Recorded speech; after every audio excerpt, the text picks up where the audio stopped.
कई बार ज़िंदगी में हमको ऐसा लगता है कि सभी चीज़ें हमारे खिलाफ हैं, कोई साजिश कर रहा है, सारी नेचुरल फोर्सेस जो हैं हमारे खिलाफ साजिश कर रही हैं और हमें पीछे खींच रही हैं, हमको गिरा रही हैं। ऐसे जब होता है बहुत बारी लाइफ में तो उस समय पे लगता है कि ये मेरे साथ में क्यों हो रहा है, ऐसा महसूस होता है हमको। परंतु जब मैंने एक सार्जेंट, उनका नाम था टिकैकस कारोले, तो जब टिकैकस कोरोलो की जब मैंने स्टोरी पढ़ी तो उसमें मुझे लगा कि हम सबको डर ज़रूर लगता है, हमको ये लगता है कि ये सब चीज़ें हमारे साथ में क्यों नहीं है। परंतु जिस दिन मैंने उनकी कहानी सुनी और पढ़ी, उस दिन मुझे लगा कि ये प्रॉब्लम्स तो किसी के साथ में भी हो सकती हैं और कभी भी हो सकती हैं। उनकी स्टोरी ऐसी है कि 1938 में जब वो आर्मी में थे, उस समय पे जो एक बार उन्होंने वो जब जो बॉम्ब होता है, हैंड ग्रेनेड होता है, जो वो जो फेंक रहे थे उसको, तो वो जो ग्रेनेड था उनके राइट हैंड में ही फट गया।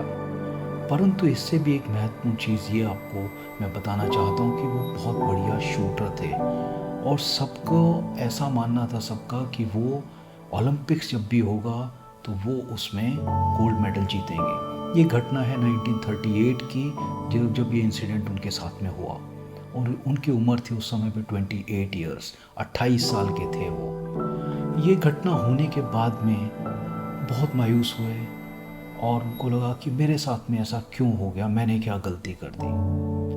परंतु उन्होंने इसको एक्सेप्ट किया कि ठीक है, जो हो गया सो हो गया। उनका जो राइट आर्म था जिससे वो शूटिंग करते थे वही चला गया था, काफ़ी मायूस थे वो।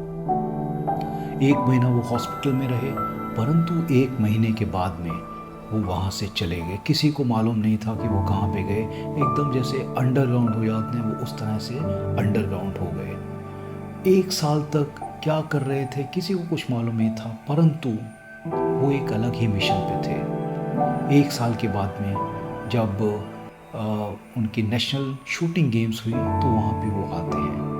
उनको देख के उनके जो दोस्त थे जो उनके साथ में शूटिंग किया करते थे वो बहुत खुश होते हैं और करोली को बोलते हैं कि वी आर सो थैंकफुल, हमें बड़ा अच्छा लग रहा है कि तुमने तो जो जज्बा था वो तुमने अभी तक खोया नहीं है और तुम अभी भी शूटिंग से उतना ही प्यार करते हो। उस समय करोली ने बोला उनको कि मैं यहाँ पे आपकी गेम देखने के लिए नहीं आया हूँ, मैं आपके साथ में यहाँ पे compete करने के लिए आया हूँ। सब लोग काफ़ी शौक हो गया सबको कि ये ऐसे कैसे बोल रहे हैं, इनका राइट आर्म था उससे शूट करते थे और वही नहीं है तो ये शूटिंग कैसे करेंगे। तो जब शूटिंग शुरू हुई तो उन्होंने वो शूटिंग लेफ़्ट आर्म से किया, मतलब उन्होंने अपने लेफ़्ट हैंड को उसी तरह से ट्रेन किया कि जैसे वो राइट हैंड से शूट किया करते थे।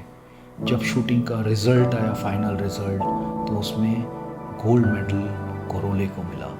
ये देख के सब एकदम शॉक हो गए।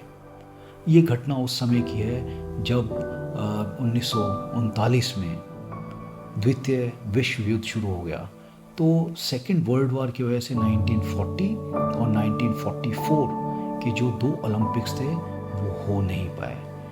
परंतु 1948 में जो ओलंपिक्स हुए वो ओलंपिक्स में करोले ने भाग लिया और वो उसमें जीते। उन्होंने अपनी कंट्री के लिए गोल्ड मेडल लिया और ये ओलंपिक्स हुआ था इंग्लैंड में। इसके बाद में दोबारा से वो जाते हैं, जो नेक्स्ट ओलंपिक होता है 1952 का, हेलसिंकी में ये ओलंपिक्स था और वहाँ पे भी उन्होंने अपनी मेहनत से अपने आप के ऊपर संयम रख के उन्होंने फिर से अपने देश के लिए गोल्ड मेडल जीता।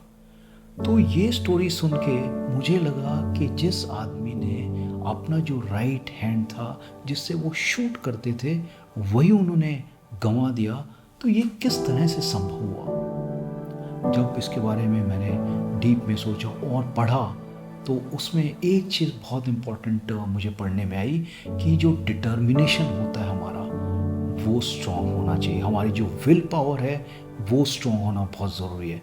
स्किल तो हम सीख सकते हैं, हम प्रैक्टिस करके स्किल को अर्जित कर सकते हैं। यही करोली ने किया। उनका राइट हैंड नहीं था, उनके लेफ्ट हैंड से वो शूट नहीं करते थे, परंतु वो स्किल उन्होंने अर्जित की और वो स्किल अर्जित करके उन्होंने लेफ्ट हैंड को इतना कम्पिटेंट बनाया कि वो उससे गोल्ड मेडल जीत पाए। तो मोरल ऑफ द स्टोरी ये है कि हमें कभी भी मायूस नहीं होना चाहिए। प्रॉब्लम सभी के साथ में आती हैं, परंतु प्रॉब्लम्स को फेस कैसे करना है, प्रॉब्लम्स के ऊपर जीत कैसे पानी है, वो हम ही कर सकते हैं और उसके मार्ग भी हम ही निकाल सकते हैं। लोग तो बोलेंगे ही कि भाई ये संभव नहीं है इसके लिए।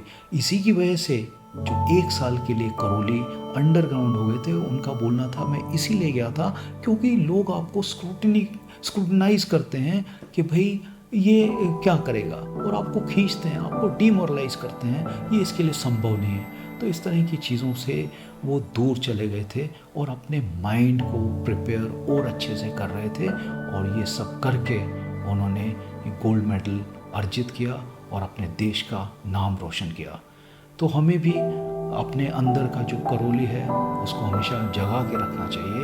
हमें हारना नहीं चाहिए, हमको डरना नहीं चाहिए, हमको अपना संयम बना के रखना चाहिए। जब हम डिटरमिन्ड होंगे, हमारी विल पावर स्ट्रॉन्ग होगी, तो हम किसी भी चीज़ के ऊपर जीत पा सकते हैं, और ये जीत पाना संभव है। हम सब में करौली है, हमें सिर्फ उसको ढूंढने की ज़रूरत है। Thank you so much.